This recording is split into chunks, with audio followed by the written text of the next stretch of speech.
सभी को जय भीम। दोस्तों, कल हमने आप लोगों को 22 भाग पढ़ाए थे। जो संविधान में पूरा चैप्टर ही है 22 भाग, जैसे किताब में होता है उसी प्रकार 22 भाग मैंने बताया था। सिर्फ उसका कौन सा चैप्टर कौन सा होता है, कहाँ से कहाँ तक है, तो मैंने पूरा आप लोगों को एक्सप्लेन किया था आर्टिकल कि किस चैप्टर में कितना आर्टिकल है, किस चैप्टर में कितना आर्टिकल है। तो मैंने आप लोगों को पूरा 22 भाग पूरा समझा दिया था कि कौन सा आर्टिकल कहाँ तक है। तो उससे पहले मैंने आप लोगों को 3 भाग पढ़ा दिए थे, जैसे कि आप उसको चैप्टर फिर समझो। तो 3 भाग मैंने पढ़ा दिया था। पहला भाग क्या पढ़ाया था? संघ और उसके राज्य क्षेत्र के बारे में। वो आर्टिकल कहाँ से कहाँ तक था? तो 1 से लेकर 4 तक था हमारा संघ और उसके राज्य क्षेत्र। फिर दूसरा मैंने आप लोगों को बताया था नागरिकता। क्या बताया था? नागरिकता। तो दूसरा नागरिकता 5 से लेकर 11 तक मैंने एक्सप्लेन के साथ आप लोगों को पूरा डिटेल में बताया था नागरिकता। फिर तीसरा क्या है? मौलिक अधिकार, या उसको मूल अधिकार भी बोलते हैं। वो कहाँ से कहाँ तक था? तो 12 से लेकर 35 तक था हमारा मूल अधिकार। दोस्तों, आपको मैंने बताया था कि जो मूल अधिकार है ये कहाँ से लिया गया है? तो यूएसए के संविधान से, मतलब अमेरिका के संविधान से लिया गया था। और आज हम लोग पढ़ेंगे भाग 4। कौन सा? भाग 4 पढ़ेंगे, जो कि हमने 3 एकदम डिटेल में बता दिया है। अगर आप लोगों को आप लोगों ने वीडियो नहीं देखा है तो आप लोग जाकर पीछे देख लीजिएगा। पूरा मैंने डिटेल में बताया है। तो आज हम लोग क्या पढ़ेंगे? चैप्टर 4 या भाग 4 पढ़ेंगे, राज्य के नीति निर्देशक तत्व। क्या पढ़ेंगे? राज्य के नीति निर्देशक तत्व। इसी को बोलते हैं डीपीएसपी। क्या बोलते हैं? डीपीएसपी। दोस्तों, आपको बता दें कि ये आर्टिकल 36 से लेकर आर्टिकल 51 तक है। कहाँ तक है? आर्टिकल 36 से लेकर आर्टिकल 51 तक है राज्य के नीति निर्देशक तत्व। इसमें कहाँ से कहाँ तक आर्टिकल है? तो 36 से 51 इसको बोलते हैं डीपीएसपी। क्या बोलते हैं? DPSP, direct principle of state. क्या बोलते हैं? डी से हो गया डायरेक्ट, पी से हो गया प्रिंसिपल ऑफ स्टेट, और फिर से हो गया पी से पॉलिसी। क्या हो गया? पॉलिसी या पॉलिसी बोलते हैं। क्या बोलते हैं? पॉलिसी बोलते हैं। तो ये आर्टिकल मतलब भाग 4 आज हम लोग पढ़ेंगे। उसमें पूरा पहले आप लोग समझ लीजिए कि इसमें किसने क्या अपना राय रखा है और क्या नहीं रखा है। दोस्तों, आपको बता दें कि जो डीपीएसपी है, मोटे शब्दों में समझ लीजिए कि जो डीपीएसपी है ये राज्य पर निर्भर करता है। किस पर निर्भर करता है? राज्य पर निर्भर करता है। राज्य आपको क्या देता है, क्या नहीं देता है, ये राज्य पर डिपेंड करेगा। लेकिन जो हमारा मौलिक अधिकार था वो व्यक्ति पर निर्भर करता था। अगर व्यक्ति, आम आदमी भी चाहे तो सुप्रीम कोर्ट, हाई कोर्ट जा सकता है। लेकिन ये जो है, अगर इसमें राज्य आपको देगी या नहीं देगी, आप सुप्रीम कोर्ट में या हाई कोर्ट में या किसी भी न्यायालय में आप नहीं जा सकते हो। तो इसीलिए ये डीपीएसपी है। आइए आपको बताते हैं किसने क्या कहा है। तो आपको बता दें कि एक संविधान के सलाहकार थे, उनका नाम था BN राव। पेपर में पूछ देता है कि संविधान के सलाहकार कौन थे, तो कौन थे? BN राव। कौन थे? BN राव, याद रखिएगा। और पूछता है पेपर में कि इस डीपीएसपी को क्या पूछता है कि डीपीएसपी या राज्य के नीति निर्देशक तत्व को चेक के समान किसने कहा है? क्या कहा है? चेक के समान किसने कहा है? तो KT शाह ने। किसने? KT शाह ने कहा है चेक के समान। ध्यान से सुनिएगा। और लोक कल्याण किसने कहा है? तो डॉक्टर BR अम्बेडकर जी ने। लोक कल्याण का मतलब होता है लोगों के कल्याण। लोगों के बारे में किसने कहा है? कल्याण के बारे में। ध्यान से सुनिएगा। सामाजिक और आर्थिक लोकतंत्र की बातें डॉक्टर BR अम्बेडकर जी ने क्या कहा है? सामाजिक और लोकतांत्रिक। क्या? सामाजिक और आर्थिक लोकतंत्र या लोकतांत्रिक की बातें किसने कहा है? तो डॉक्टर BR अम्बेडकर जी ने। तो आपको बता दें कि सामाजिक का मतलब होता है जैसे कि ऊंच नीच जो होता है, अपने समाज में ऊंच नीच जाति भेदभाव लोग करते हैं उसके बारे में। और जैसे लोकतांत्रिक या आर्थिक लोकतंत्र का मतलब होता है कि जैसे कि गरीब अमीर के बारे में भी इसमें बातें कही गई है। किसने कहा है? तो डीपीएसपी में डॉक्टर BR अम्बेडकर जी ने कहा है। तो ये आई होप आप लोगों को इतना समझ में आया। अभी हमने आर्टिकल शुरू नहीं किया है, तो ये तो अभी सिर्फ बेसिक था। फिर से एक बार रिकॉल कीजिए इसको। डीपीएसपी को चेक किसने कहा है? तो KT शाह ने कहा है। किसने कहा है? चेक किसने कहा है? KT शाह ने कहा। इसको संविधान सलाहकार कौन थे? तो किसने? संविधान सलाहकार कौन थे? तो BN राव थे। संविधान के सलाहकार कौन थे?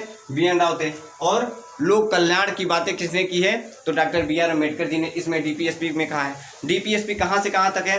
तो आर्टिकल 36 से लेकर आर्टिकल 51 तक है। डीपीएसपी कहाँ से लिया गया है? तो आयरलैंड से लिया गया है। लेकिन आयरलैंड ने भी तो कहीं से लिया होगा ना? हाँ, तो आयरलैंड ने जो ये भी कहाँ से लिया है? तो ये स्पेन से लिया है।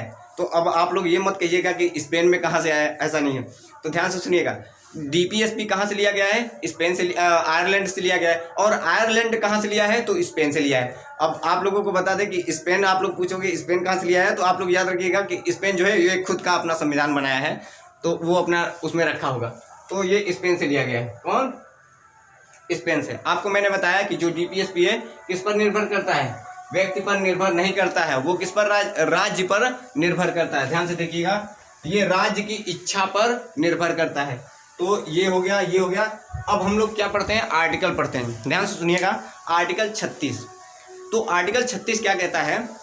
आर्टिकल 36 कहता है, यहाँ लिखा भी है, आप लोग चाहें तो नोट भी कर सकते हैं, मैं इसलिए लिख देता हूँ ताकि टाइम वेस्ट ना हो, और इसमें ज़्यादा लिखने में वीडियो लॉन्ग हो जाएगा और आप लोग वैसे भी देखना पसंद नहीं करोगे, लेकिन बहुत से लोग हैं देखते हैं, ऐसी बात नहीं है। तो आर्टिकल 36 क्या कहता है? राज्य का परिभाषा देता है। क्या करता है? ध्यान से सुनिएगा दोस्तों, आर्टिकल 36 कहता है राज्य की परिभाषा। तो आप लोगों को बता दें कि आप लोग अगर संविधान शुरू से पढ़े हो तो आप लोगों के मन में एक सवाल जरूर उठा होगा कि राज्य की परिभाषा तो आर्टिकल 12 में भी है और आर्टिकल 36 में कैसे हो गया राज्य की परिभाषा? तो याद रखिएगा कि जो वो आर्टिकल 12 था वो क्या था? वो भी राज्य की परिभाषा ही था, लेकिन वो क्या था? व्यक्ति पर लागू होता था। और ये किस पर लागू हो रहा है? मतलब ये राज्यों पर निर्भर कर रहा है। आर्टिकल 36 ये कहता है कि अगर, ध्यान से देखिएगा, अगर आर्टिकल 12 आ जाए और आर्टिकल 36 आ जाए तो आप लोगों को वरीयता किसको देना है? आर्टिकल 12 को, क्योंकि जो कहता है ये 36 जो कहता है कि हम 12 के ही समान हैं। कौन? ये 36 आर्टिकल कहता है, राज्यों की परिभाषा क्या कहता है कि जो आर्टिकल 12 है राज्यों की परिभाषा जो कहता है वही हम भी हूँ। तो आर्टिकल 36 अगर आपको दे दे, आर्टिकल 12 दे दे तो, और पूछे राज्य की परिभाषा के बारे में, तो आप लोग वरीयता किसको दोगे? तो आर्टिकल 12 को देना है ना दोस्तों। देखिएगा, राज्य की परिभाषा का मतलब ये होता है कि राज्य अपना कानून नियम खुद बनाता है। अब आपको बता दें कि जैसे कि राज्य में बहुत से ऐसी कंपनियां हैं, सीएम है, पीएम है। पीएम तो स्टेट पूरे भारत में हो जाएगा, लेकिन राज्य में जो सीएम होते हैं ये अपना नियम निकालते हैं। बहुत से नियम होते हैं। उसी राज्य में बिजली विभाग वाले होते हैं, उसी राज्य में बहुत से जैसे कि अपने अपने होटल होते हैं जो अपना नियम खुद चलाते हैं, वहाँ का नियम खुद चलाता है। ये राज्य की परिभाषा हो गया। तो जो जिस राज्य में रहता है, जैसे बिजली विभाग वाले आजकल देख रहे हो कि बिजली विभाग वाले ठेका ले रहे हैं। हमारे इधर तो अभी जो मोटे मोटे तार थे उसको हटा दिया गया है, जो पहले कटिया वगैरह फंसाया जाता था। इससे आप लोगों को थोड़ा ये रोक कर एक बातें बताना चाहता हूँ। आप लोगों ने इसको सोचा है, जो वो तार हुआ करते था, चार 5 तार लगे होते थे, वो एल्युमिनियम के होते थे, और उससे कितना फ़ायदा भी होता था लोगों को, और लोगों को घाटा भी बहुत लोगों को होता था। जैसे कि किसी के समाज में या घर में आप लोगों ने देखा होगा कि बारात आती है तो उसके वहाँ व्यवस्था नहीं हो पाता है डीजल वगैरह का, तो क्या करता है बेचारा, कटिया फंसा लेता था। लेकिन अब क्या हो गया है, वो ठेका दे दिया गया है। ठेका इतनी दूर लगाओगे और उसमें मीटर हर उस पर लगा दिया गया है ताकि बिजली का कोई खपत यूज ना कर सकें। एक तरफ देखो तो अच्छा भी है, लेकिन एक तरफ देखो तो गरीबों का, इसमें अमीरों का ही फायदा है, गरीबों का तो कोई फायदा है नहीं दोस्तों, मुझे लगता है। क्योंकि उनको अगर पैसा नहीं हो पाता है, बिजली का बिल बहुत ज़्यादा आ जाते हैं, कहाँ से वो भर पाते हैं? तो अगर शादी वगैरह होता है तो वो लोग कटिया भी नहीं फंसा पाते हैं, बेचारे फंस जाते हैं। तो आइए हम लोग आर्टिकल 36 पढ़ते हैं। तो मैंने आप लोगों को आर्टिकल 36 बताया कि जो आर्टिकल 36 है ये राज्य के बारे में बताता है। राज्य अपना खुद नियम लागू करेगा, जो चाहे वो कर सकता है। तो आर्टिकल 36 हो गया। अब आर्टिकल 37 क्या कहता है? ध्यान से सुनिएगा।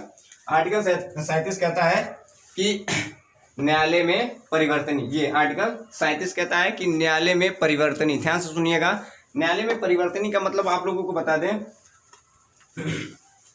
न्यायालय में परिवर्तनी का मतलब आप लोगों को बता दें, सरकार यदि आपको जो कुछ दे रही है उसको आप लोग रख लीजिए।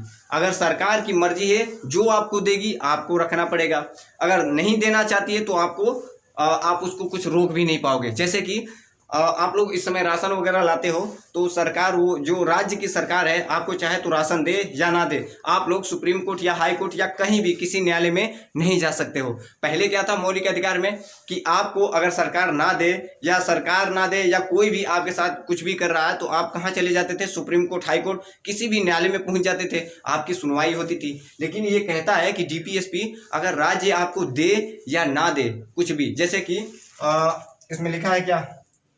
कुछ नहीं लिखा है। जैसे कि खाद हो गया, तेल हो गया, और आप लोग राशन वगैरह लाते हो, अगर वो देना चाहे तो दे, नहीं देना चाहे जैसे कोई भी पीला कार्ड वाइट कार्ड वगैरह बनता है ना, अगर आप लोग की कुछ भी लेकर जाओ, अगर नहीं देना चाहती है तो आप उसके कुछ भी नहीं कर सकते हो। तो यही बता रहा है आर्टिकल 37 वाद विवाद, जैसे कि न्यायालय में परिवर्तनीय नहीं है। क्या है? न्यायालय में परिवर्तनीय नहीं है। तो आई होप ये लोग आप लोगों को समझ में आया होगा। और उसी में आगे क्या कहता है, न्यायालय में परिवर्तनीय नहीं है और वाद योग्य नहीं है। वाद योग का मतलब वाद विवाद आप लोग जानते हो ना, तो वाद योग नहीं है। तो ये आर्टिकल इसमें आप मोटे शब्दों में आप लोग समझ लीजिए, इसमें कहता है कि अगर राज्य आपको कुछ देता है तो ठीक, नहीं देता है तो ठीक, आप उसको लेकर सुप्रीम कोर्ट में नहीं जा सकते हो। आपको ये डीपीएसपी है, क्या है? डीपीएसपी यही है भाई साहब, याद रखिएगा। तो आप सुप्रीम कोर्ट या हाई कोर्ट किसी न्यायालय में नहीं जा सकते हो।